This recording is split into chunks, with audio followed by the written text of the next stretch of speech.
Taylor defends album from hate and absurd racist allegations. I mean, I welcome the chaos.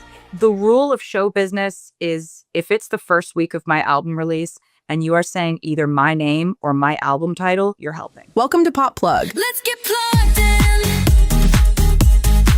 Okay, so once again, Taylor Swift is at the center of the internet storm, and this time, it's not about a breakup, a surprise track, or an Easter egg. Nope, it's about her brand new song, Opalit, from the life of a showgirl, a glittery, romantic, and deeply personal album that's already breaking records and breaking the internet. But while Taylor's enjoying what should be a triumphant moment, some corners of the internet have decided to twist her lyrics into something darker, sparking one of the most absurd accusations she's faced in years.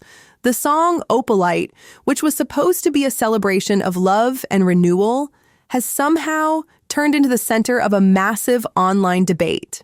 Critics are accusing Taylor of being mean-spirited and even racially insensitive, all because of one lyric that references the emotional transition of her fiancé, NFL star Travis Kelce, from his past to his present.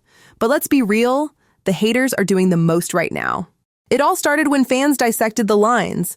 You felt alone, you were in it for real, she was in her phone, and you were just a pose. People quickly linked this lyric to Travis's past relationship with sports journalist and podcaster Kayla Nicole, who happens to be a Black woman. The drama exploded online, with claims that Taylor was punching down at another woman and rehashing a story that should have stayed private. But what really pushed things over the edge was the imagery in another part of the song where Taylor sings, "Sleepless through the onyx night, but now the sky is opalit." Now, if you're someone who listens to music like a normal person, you probably thought that was a poetic way of describing a dark time turning into light. But on TikTok and Twitter, some users decided it was deeper than that. They claimed that onyx was symbolic of darkness and blackness, while opalit, a pale gemstone, represented whiteness, sparking allegations of racial overtones. Yeah. So Taylor is not only using the lyrics in the song to talk about how she is so much better for Travis than his ex-girlfriend is, which is inconsiderate on its face. What did that lady ever do to you? But she is choosing to do that using the imagery of onyx, which is typically black, and opalit, which is typically white. That's the level of overanalysis we're dealing with. One fan even wrote, "Being the friend that's too woke for a second." Some of the lines in this album seemed racially charged, and I didn't like that. Suddenly, everyone had an opinion, and once again, the internet turned Taylor's lyrics into a morality debate. But here's where things get interesting because the entire controversy kind of misses the point. Opalit isn't about shading anyone. It's about transformation. The song uses gemstones as metaphors for personal growth from darkness to clarity, from heartbreak to healing. Taylor herself explained that Opalit is about... And so Opalit is a song about, like, kind of forgiving yourself for having gone through something that didn't pan out the way you wanted it to. Still, people on TikTok couldn't help but chase clout by stitching hot takes, doing dramatic readings of the lyrics, and pretending to psychoanalyze her intentions. Some users even made side-by-side comparison videos of Taylor and Kayla, claiming Taylor's new era was a public rebrand of whiteness. Others accused her of exploiting her relationship for PR. Because apparently, every time Taylor breathes, it has to be a marketing strategy. Meanwhile, Kayla Nicole actually addressed the situation with incredible grace. On her podcast, The Pregame with Kayla Nicole, she referenced Mariah Carey and said, Queen. She was like, it's just so strange. If people want to talk about me and that's what they want to do with their lives, then okay, let them do it. Like that's She didn't attack anyone. She didn't call names. She basically said, let them talk. That's class. But while Nicole kept it cool, the online mob didn't. Threads, X, and TikTok were flooded with arguments about female solidarity, privilege, and why Taylor should have known better. And yet, isn't that ironic? The same people accusing Taylor of being anti-woman were also the ones tearing down another woman who's been supporting women for years. Let's not forget, Taylor Swift literally stood beside Ice Spice on stage and collaborated with her when she was being torn apart online. She's worked with Kendrick Lamar, a lyrical genius known for his activism and artistry. She's consistently used her platform to uplift female artists, from Phoebe Bridgers to H.A.I.M. to Lana Del Rey. But now suddenly, she's being painted as someone who doesn't get it? Please. The woman who gave Ice Spice one of the biggest career boosts of 2023 isn't secretly out here writing racist metaphors. That's just projection. And speaking of projection, that's exactly what's happening here.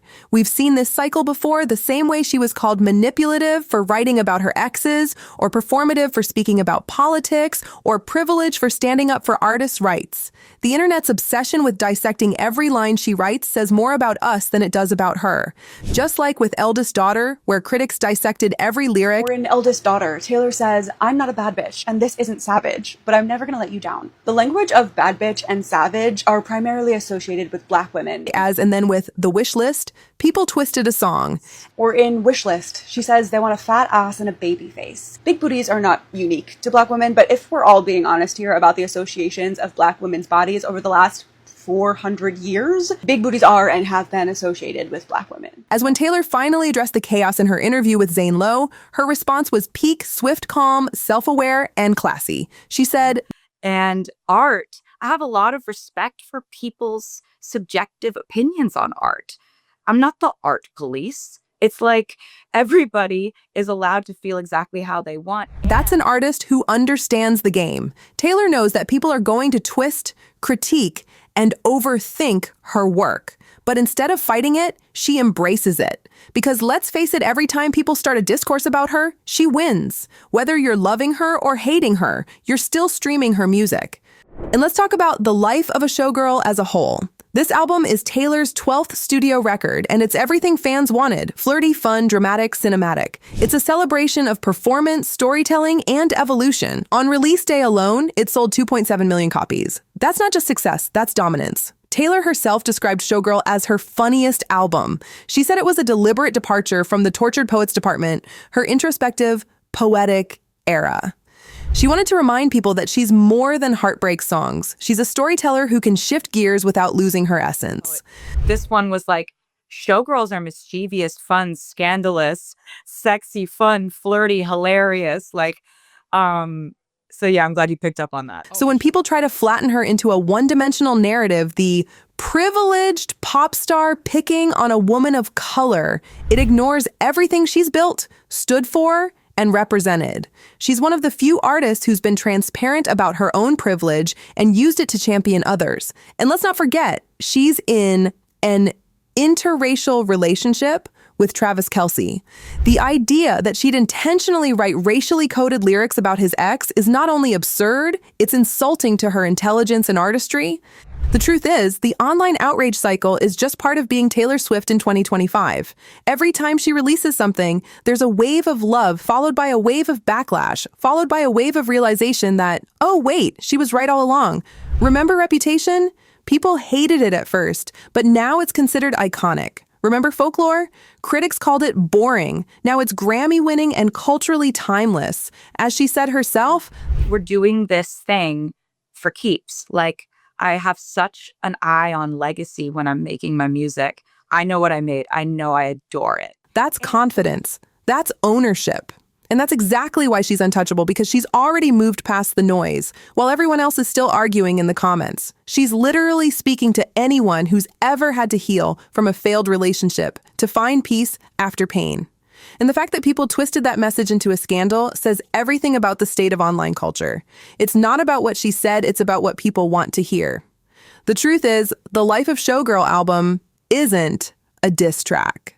It's not about dragging anyone, it's about light, finding it, holding on to it, and celebrating it when it finally arrives. And in Taylor's world, that light happens to come from a place of love, stability, and self-acceptance. That's what her relationship with Travis represents. Not superiority, not competition, but evolution.